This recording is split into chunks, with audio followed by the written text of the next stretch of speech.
ময়মনসিংহ নগরীর কালীশঙ্কর গুহ সড়ক। কদিন আগেও যারা ছিলেন রাজপথে আন্দোলন সংগ্রামে, সেই শিক্ষার্থীরা আঁকছেন আন্দোলন সংগ্রামের নানা চিত্র। রয়েছে প্রতিবাদী স্লোগান ও সমাজ সংস্কারমূলক নানা উক্তি।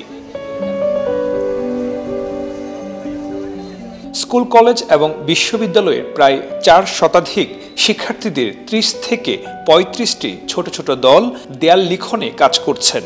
তারা বলছেন, তাদের চিত্রকর্মে দেশের বীরত্বগাথা ফুটিয়ে তোলা হয়েছে।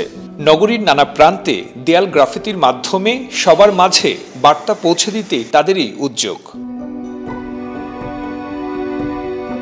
ছোটদের জন্য স্পেশালি তাদের জন্য একটা বার্তা যে আমাদের দেশটাকে আমাদের নিজেদের পরিবর্তন আনতে হবে। আর এই বড় গ্রাফিটিটা হচ্ছে আমরা জেনজি যারা, তারা আর কি আমাদের জেনারেশন, আমরা নিজেদের মেস, যেটা আমরা আন্দোলনে যে মেসগুলো করেছিলাম ওটা আমরা নিজেরাই ক্লিন করি। এটার একটা আর কি we clean our own mess. আত্মত্যাগের বিনিময়ে আমরা যে দেশটাকে চাচ্ছি, আমাদের ফিউচার দেশ, আমাদের ফিউচারের যে একটা বাংলাদেশ, আমরা যে স্বপ্নের বাংলাদেশটাকে চাচ্ছি, সেই দেশটাকে ফুটিয়ে তোলার চেষ্টা করছি। এখানে হচ্ছে ময়মনসিংহের বিভিন্ন যে কলেজ বিশ্ববিদ্যালয়গুলো আছে তাদেরকে প্রেজেন্ট করা হচ্ছে, তারপরে হচ্ছে তাদের আন্দোলন, ছাত্র আন্দোলনটাকে প্রেজেন্ট করা হচ্ছে, আর হচ্ছে যে আমাদের বিরোধ যে ছিল সেটাকে প্রেজেন্ট করা হচ্ছে। দৃষ্টিনন্দন এমন কাজে চোখ জুড়ে যায় নগরবাসীর। শিক্ষার্থীদের এই কাজকে সাধুবাদ জানিয়েছেন সাধারণ মানুষ।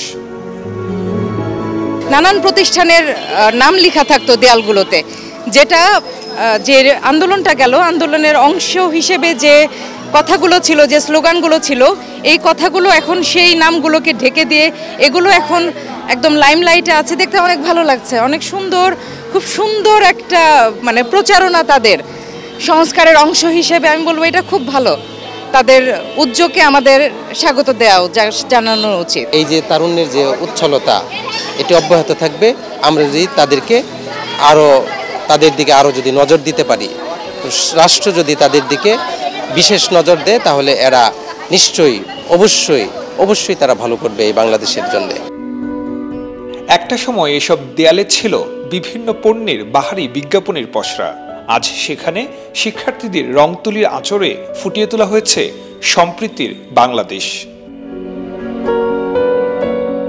সুলতান মাহমুদ কনিক, চ্যানেল 24, ময়মনসিংহ।